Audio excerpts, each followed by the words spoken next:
Hello, my name is Josiah Guthlin, and this is my presentation, The Homeschooled Student in Higher Education. Here's the outline for today's presentation. First, let's get it out on the table. There are some prevalent stereotypes about homeschooled students. The most common of these is that they are religious, socially awkward, and they are all academically accelerated. While this is true for some homeschooled students, it is not the rule. In film and in the media, homeschooled students are portrayed along these stereotype lines. If you remember the film Mean Girls, and I hope you do, the main protagonist is a homeschooled student who does not understand any pop culture references or teenage fashion. Looking through the literature, you can see there have been some studies on the homeschooled student. Many of these focus on academics and how homeschooled students should be compared to their peers concerning admissions to institutions of higher learning, how admissions officers perceive the homeschooled student, and how well does home-educated students do in comparison to their public and private school counterparts. There is also literature about the homeschooler's adjustment to higher education. These sources were especially helpful in the application of theory to homeschooled students as they transition into higher education, and how well they, along with traditionally schooled students, adjust to campus culture. I also found information about how homeschoolers sometimes have issues when it comes to applying for financial aid. In some cases, state and federal agencies do not recognize the homeschooler's high school group or cohort, and they must take the GED just to complete the FAFSA and apply for Pell Grants. So why is it important to study this group? First, this is a growing student population. Current estimates have the homeschool population around 3% of the K through 12 population, and that number seems to be growing. Homeschoolers also have hurdles placed in front of them even before they enter into higher education. This leads many homeschool students to attend community college before going to four-year institutions.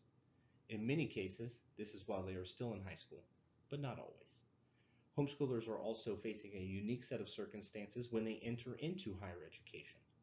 They are entering into drastically different environments, experiencing new teaching styles, and many are facing levels of freedom they have not experienced before. While all of these are true for traditional students as well, the level to which it occurs is not as extreme. Homeschoolers must also overcome the stigma of being homeschooled. They must not only succeed, but must do so in the face of doubt and questions from their peers and faculty alike. I conducted interviews with two homeschooled students, Michael and Liz. Both are attending a four-year institution now, but previously were community college students. Both describe themselves as not the normal or traditional homeschooled student. They also admitted to having to answer questions about being homeschooled regularly. Many of their friends saw them as the exception to the homeschooled student, not the rule. Both thought that the rigor of college classes was similar to their homeschooling courses. Both of these students also happen to come from very religious and strict households. Some observations I had was that they had very different approaches to clubs and campus groups. Michael joined many clubs upon entering into his institution, while Liz spent the majority of her time with her roommate or others that lived near her. Michael's relationship with his parent had changed fairly drastically since he had left, while Liz feels that is the same. Both said that they had to be outgoing to make friends. They did not have the ability to just take classes with other students every day in a traditional high school and make friends that way. They had to be outgoing in order to make that connection. Tinto's theory of student departure is the first theory that I applied to the homeschooled student population. Tinto described the transition that college students undergo as they begin their higher education career in three stages: separation, transition, and incorporation. If a student fails to develop through these three stages, homeschool or traditional student alike will drop out or depart from the institution. The first stage, separation, is when the student must let go of his or her identity with their high school and family. For successful separation to occur, students must remove themselves and consciously dissociate from their former communities. This stage is especially challenging for the homeschooled student due to the closeness that they have with their family. it is common for students to feel isolated during this time. The second stage, transition, is a passage from the old to new, from past associations to new communities. This is also the stage that students learn the norms of the college. Students often have feelings of stress, sadness, and being overwhelmed. It is important to note that the larger the difference between the student's prior experience and environment for the new community, the more difficult the transition. You can see how a homeschool student that had only a few classmates in high school would feel overwhelmed even when attending a smaller institution. During the third stage, incorporation, the student explicitly becomes a member of the university by adopting the social norms of that community. Challenge of this stage include behavioral norms not being clearly outlined, making it difficult for some homeschoolers to integrate completely into the college community. The completion of this transition is marked by the student forming relationship with others at the institution and acquiring a sense of ownership and belongingness to the college community. Michael's answers in the interview indicated that he is currently in the second stage, transition. He is in his first semester away from home and does not feel incorporated into the campus culture yet. He is also feeling stressed and overwhelmed at times. Liz is a junior and is in stage 3. She is fully incorporated into her campus culture and considers it her home. She indicated that she does not go home as much as her father would like her to because she has a life to live on campus. The next theory I applied to the homeschooled student was Yasso's community cultural wealth model. This theory is often used to describe the Latino or Latina student experience, but I saw themes that apply to the homeschooled student experience as well. The theory is based off of 6 forms of capital and how those are used to negotiate access to higher education.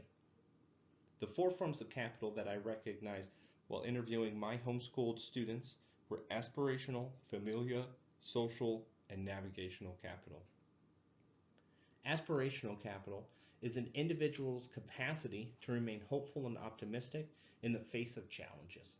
Both of my students looked on the bright side of every situation and was excited and hopeful for the future. Familia capital is knowledge gained through interactions with family. This resonated strongly with both of my students because their parents had also been their main teacher. Social capital is the network of people or community resources available to a student. For many homeschooled students, this is their religious community, but this is also seen in their homeschool cohorts. Liz indicated that she had found a group of friends within her major to help her find resources. Michael had yet to attain any social capital.